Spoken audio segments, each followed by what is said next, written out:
Savez-vous comment? Tu sais faire un mitra clip? Non? Viens avec nous, on t'amène. Le mitra clip, c'est 4 étapes.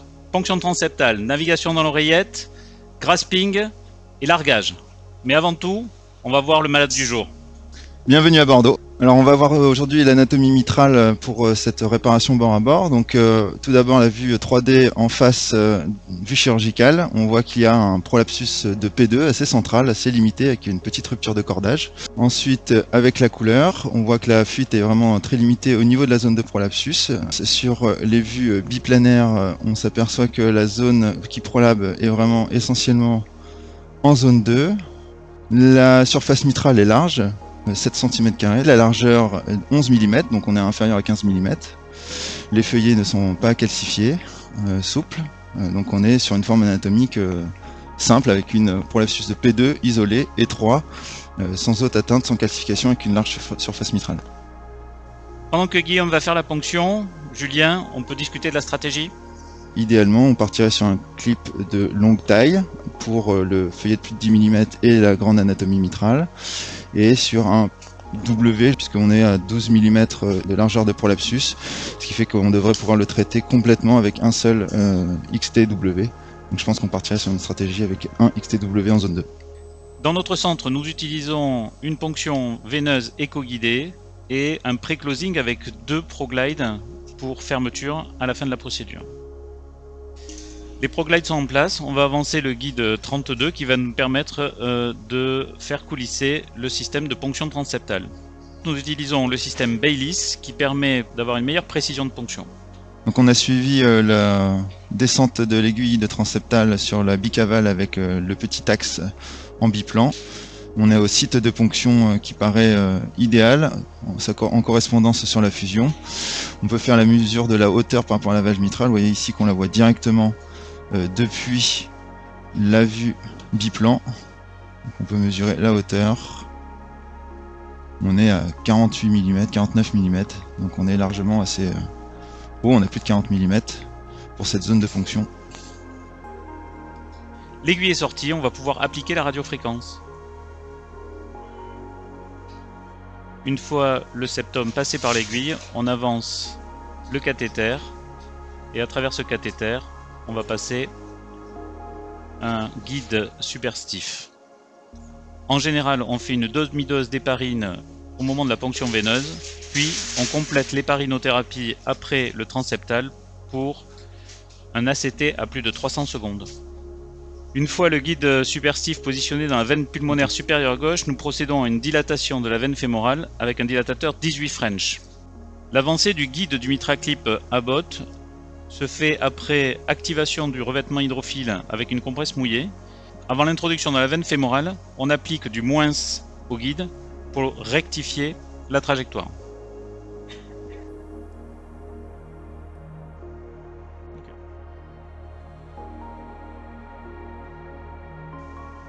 Arrivé près du septum, on enlève le moins et on suit le franchissement du septum par le guide en échographie.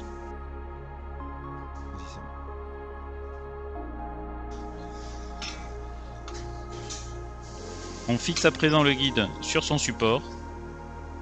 On descend le dilatateur blanc en dessous de la bague radio-opaque, tout en laissant le guide dans l'oreillette gauche. On vérifie maintenant en échographie la longueur de guide qui reste à l'intérieur de l'oreillette gauche. Le guide est maintenant retiré à l'intérieur du dilatateur et l'ensemble est retiré du système en aspiration pour éviter l'entrée d'air.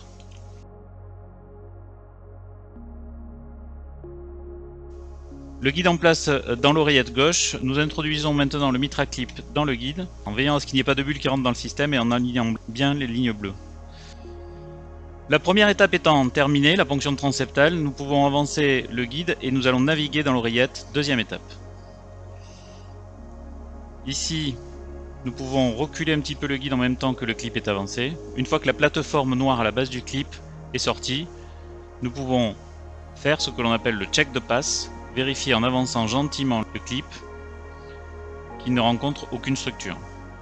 Si tel est le cas, on va pouvoir faire le straddling, placer les 2 petites bagues radio-opaques de part et d'autre de la grosse bague à l'extrémité du guide.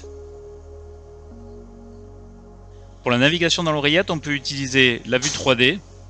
Nous allons utiliser le plus sur le guide qui va nous amener en médial, mais également le M sur le clip. On va commencer par faire du M.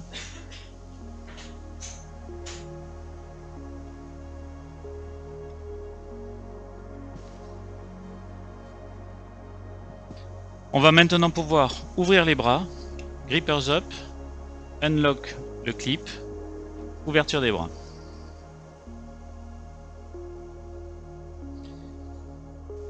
En vue X-plan, on constate sur l'image de droite que nous avons un clip qui arrive assez parallèle à la aorte, ce que l'on appelle le aorta hugger. Pour le corriger, nous allons appliquer du plus. Cela nous amène en médial. On va donc enlever du M pour corriger. Et voyez sur l'image de droite la verticalisation du clip par rapport à l'anneau mitral. À ce stade, on peut vous montrer les différentes manœuvres qui sont possibles pour la navigation dans l'oreillette. Si on pousse l'ensemble du système, on va se déplacer en latéral. Si on tire l'ensemble du système, on va se déplacer en médial. La rotation du guide anti-horaire va nous déplacer en antérieur. La rotation horaire en postérieur de la valve.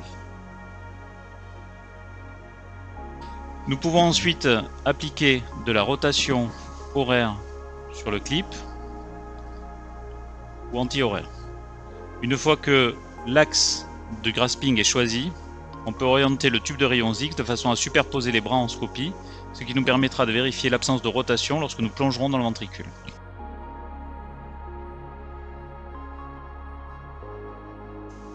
Nous allons maintenant désolidariser les grippers et tester les grippers. L'un est équipé d'un point que l'on sent avec la pulpe du doigt. Le grippers muni d'un point active le grippers postérieur. Le grippers sans le point active le grippers antérieur. Nous allons maintenant passer à la troisième étape, c'est-à-dire le grasping. Nous allons fermer le clip pour pouvoir plonger dans le ventricule et réouvrirons les bras une fois les feuillets passés. En X-plan, on vérifie que l'on pointe bien vers l'apex du ventricule gauche, sans plonger ni latéral ni médial, et que l'on est le plus perpendiculaire possible à la valve en antéro-postérieur. La plongée se fait sous scopie pour vérifier l'absence de rotation. On va remonter le clip au fur et à mesure que les bras s'ouvrent, avec un ajustement antéro-postérieur, de manière à avoir les bras ouverts qui réceptionnent les feuillets. À ce stade, on peut vérifier en couleur que l'on est bien au site de grasping idéal. Quand les feuillets sont au contact des bras, on peut abaisser les grippers et commencer à fermer le clip. Une première évaluation suggère que les graspings peuvent être optimisés. Nous allons en postérieur pour une optimisation du grasping postérieur, puis en antérieur pour la même manœuvre de l'autre côté.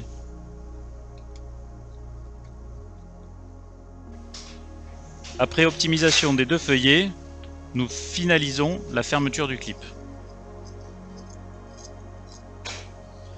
Le contrôle couleur paraît satisfaisant. Donc une fois le grasping effectué et le clip complètement fermé, nous allons évaluer le résultat avant largage. On voit ici en biplan que les feuillets sont bien solidarisés l'un à l'autre par le clip. Si on se met en médial, on ne voit pas de prolapsus résiduel. En latéral, non plus. En ajoutant la couleur, la fuite a nettement régressé. Il reste une trace au niveau du clip.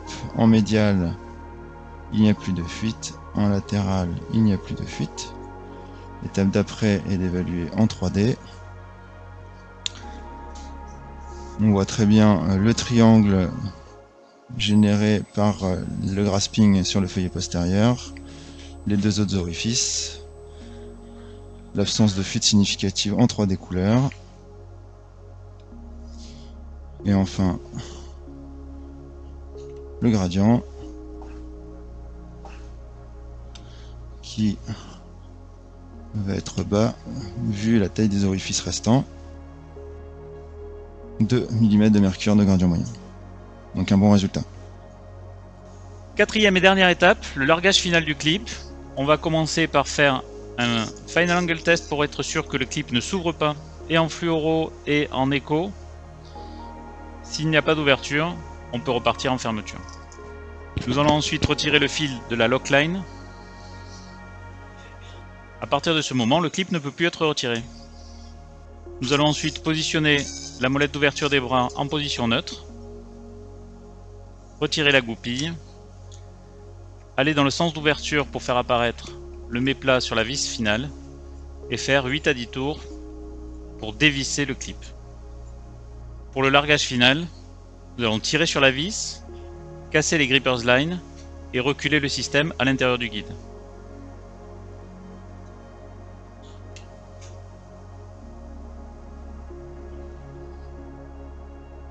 Le clip est largué, évaluation finale. Alors on recommence comme avant le largage. Donc le biplan sur le clip. On voit que le feuillet antérieur et postérieur sont bien solidaires. On va se mettre en médial. On ne voit pas de prolapsus résiduel. En latéral non plus. Avec la couleur, il y a juste une trace de fuite. On peut faire un balayage antéro-postérieur pour vérifier qu'il n'y ait pas une fuite qui soit masquée autour du clip.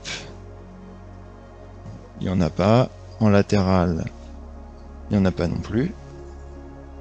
En 3D vue de face, on a bien le feuillet postérieur et intérieur qui sont solidaires, les deux orifices.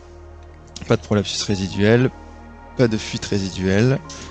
On peut s'aider de la vue ventriculaire pour bien vérifier le feuillet antérieur, on voit bien ici. Et enfin le gradient final, qui n'a franchement pas monté par rapport à tout à l'heure. 2 mm de mercure, donc on a un très bon résultat avec une trace de fuite en résiduel.